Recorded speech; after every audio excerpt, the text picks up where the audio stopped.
What is going on, Crimson City? My name is Crimson CBAD, and I'd like to welcome you back to the Pokemon Global League, the PGL. This is Week 4, going up against TrueNORSEMAN and the Boston Silk Scarves. And I apologize if I sound a little under the weather. I did honestly just roll out of bed. I woke up a little late today to get this video recorded and up to you guys. But we are here. If you guys did not check out the Teambuilder, the link will be in the description. Also, go check out True's channel for his side of the battle. I will post that as well. Looking at my team, if you guys didn't see, I am bringing Whimsicott, I have Darmanitan, Quillfish, Lucario, Thundurus, Therian, and Chansey. True actually brings a bit of a different team than I anticipated. He does bring, I believe, 3 things that I did anticipate him to bring. Other than that, he's bringing the Umbreon, Conkeldurr, Shaman Sky, Manectric, Suicune, and Rhydon. And for those of you guys looking at the team and wondering why he does have Shaman Sky, this league does allow the draft of Ubers, of specific Ubers that we as a community of coaches did vote on and allow in the league format. I chose, however, to stick with my roots. I forfeited my technical Uber pick for another OU pick for going by Smogon tier. So, that being said, looking at his team, he does not have a Defogger or a Spinner. So, I am going to have a lot of fun with Chansey and with Quillfish if I am able to do that, as well as I do need to play very careful with Thundurus Therian. He does have both Lightning Rod, Manectric, and Rhydon on his team. So I'm going to go on ahead and start the battle right here.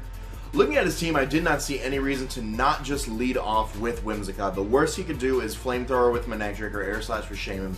And he actually leads off with Rhydon, so I'm in a really good spot here. I can go for Giga Drain, but I want to play hyper aggressively this match. I want to always, have the ball in my court. I want to go straight for a Moonblast because he's not taking a Giga Drain. He's not. So he switches out and goes out into Dirty Dan, which is going to be the Conkeldurr. So I'm like, oh boy, this is about to hurt. This is an Expert Belt modest Whimsicott coming at you. Takes that Moonblast well under half. That is a clean 2-hit KO. He's going to withdraw Dirty Dan. He needs to preserve that. He needs to preserve that. He ends up going out into Magnolia, which is going to be the Shaman Sky. So I do just go for another Moonblast here. Based on the roll, I calc and see if I can run, if I can live in Air Slash or not. I do not, so I'm going to get the heck out of here.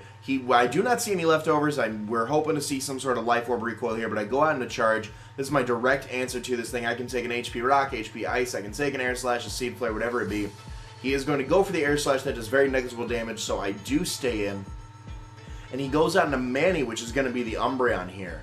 So, I do anticipate this to be his specially defensive all. I go straight for the Sludge Wave because if he stayed in with Shaman and went for a Hidden Power Ice, it was a one-hit KO. He does not get poisoned, which is awesome because that means my Thundurus is not going to get poisoned either. I'm going to U-turn out right here because I anticipate him to go for a Toxic. He can go for a T-Wave as well if he wants to, but I don't. He's not going to go for a T-Wave. I've got Volt Absorb. I do anticipate him to go for a Toxic, knowing he can live any hit for me. So I go out into Quillfish here because I can start setting up spikes on the switch. He can't Toxic me. If he goes for a Foul Play too, it is especially it's a defensive Quillfish with special offensive investment. So I am going to be able to take a Foul Play from this thing. He's going to withdraw. He doesn't want anything to do with my Quillfish. He's going to go back out into Magnolia, which is going to be the Shaman Sky.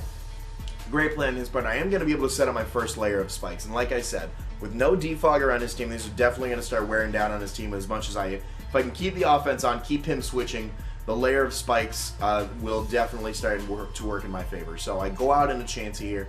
Magnolia goes for the Seed Flare. This is fine. I'm a max HP, max defense, bold set Chansey, but I still am super thick. He does get the special defense drop, unfortunately, so I know I can take another Seed Flare. So I stay in with my Chansey as he goes back out into Manny, which is going to be the Umbreon. I'm really curious what he wants to do, if he wants to Toxic me, whatever he wants to do. But I am able to get up my layer of rocks. So now I have a layer of spikes up, and I do have my stealth rocks up. So the more he switches, the better position I am in right now.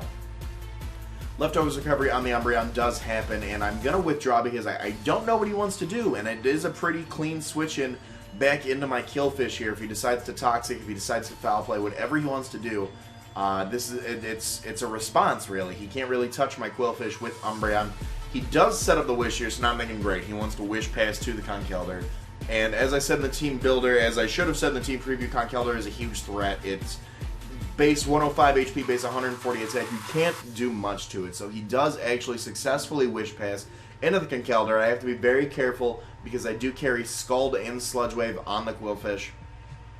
Scald was to initially burn the Mega Scissor, and I needed to be very careful because I did not want to burn the Conkeldurr. But he does get Umbreon's Wish, bringing him up very, very high.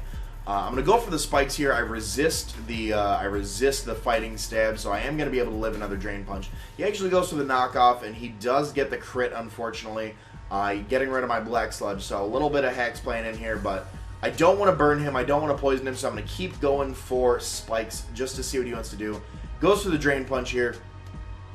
And now, I'm not really sure why he didn't finish me off here, but it actually played out in my favor because I decided to, in case he was a setup set, I decided to go for a taunt here. He actually goes out into Suicune. I am speed invested enough to outspeed a standard Crocoon set. He does take these Stealth Rocks and these Spikes damage, which is awesome because that's already 25% or more down. I go for the taunt here, so now already he can't start going for Calm Minds. I can go for Sludge Waves, I can go for Scalds, I can start to whittle this thing down.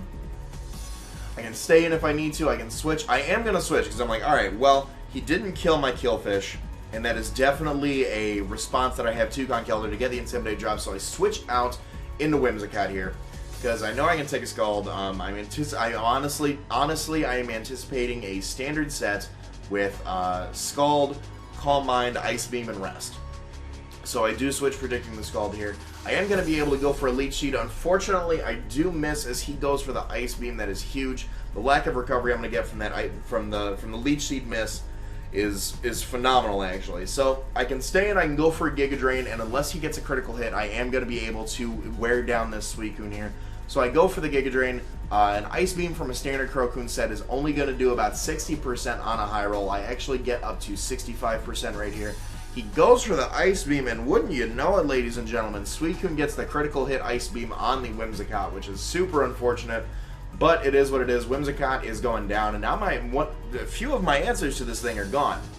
An answer to Suicune and an answer to Conkeldurr, both gone right now. So I'm going to go out into Darmanitan. This thing's at about 35%. A max attack Flare Blitz from this thing will do about 40, so which is disgusting, absolutely disgusting. So I'm going to go for a Life Orb, Sheer Force, Flare Blitz, and surprisingly enough, Darmanitan is going to be able to take out the Suicune. You don't see that too often, but I am going to be able to get that Suicune out of here. He goes out into Crash right here. Now here is kind of a dumb play on my part. I was playing very aggressively.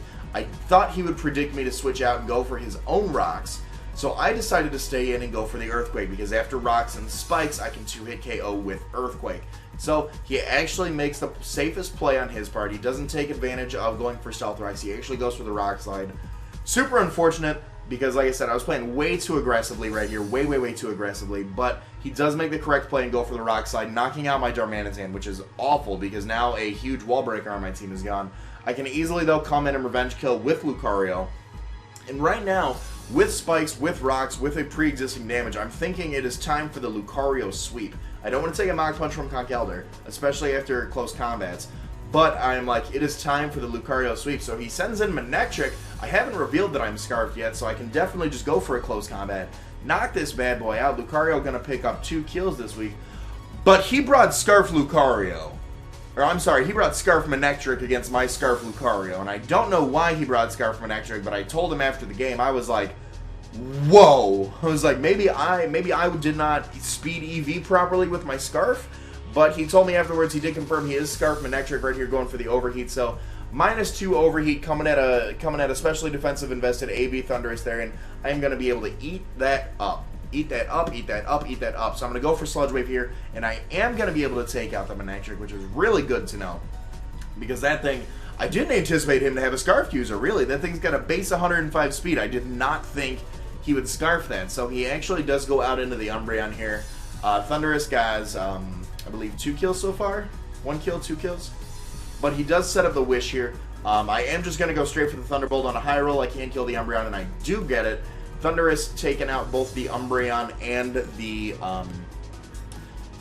the gosh darn, oh, what do you call it? I just forgot the name of the Pokemon. Manectric. Oh, here we go. Shaman Sky coming in. So I've got the 2 kills. He goes for the Seed Flare. That is a resisted hit. That is against an AV.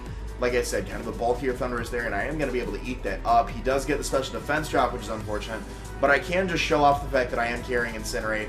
I did not want to go for the Sludge Wave, and he goes out into the Conkeldurr to get the Guts boost, so I went for the safe play. I went with Incinerate. Goes out into Dirty Dan here.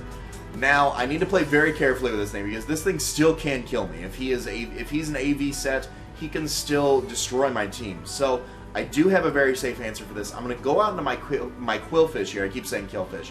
Go out into my Quillfish to get the Intimidate drop, and what I said in the team builder kind of is coming through, because I do have an answer for this in Chansey as the Conkeldurr bait. So he's going to kill the Quillfish. Sorry about that.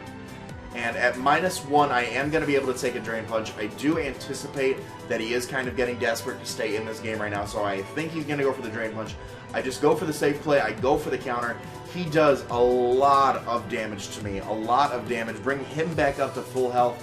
I am able to go for the counter successfully, though, and I am able to one-shot the Conkeldurr, giving us a 2-0 victory against True Norseman and the Boston Silk Scarfs, bringing us to 2-2 in league standings and actually leading our division. So I hope you guys have enjoyed. If you have, be sure to leave a like on the video. Let me know in the comments section below what you thought of this. Next week we have a bye week in the league, so there will not be a video. We will be back July 15th with our next PGL video. So be great, do great, and I will talk to you all soon. Later.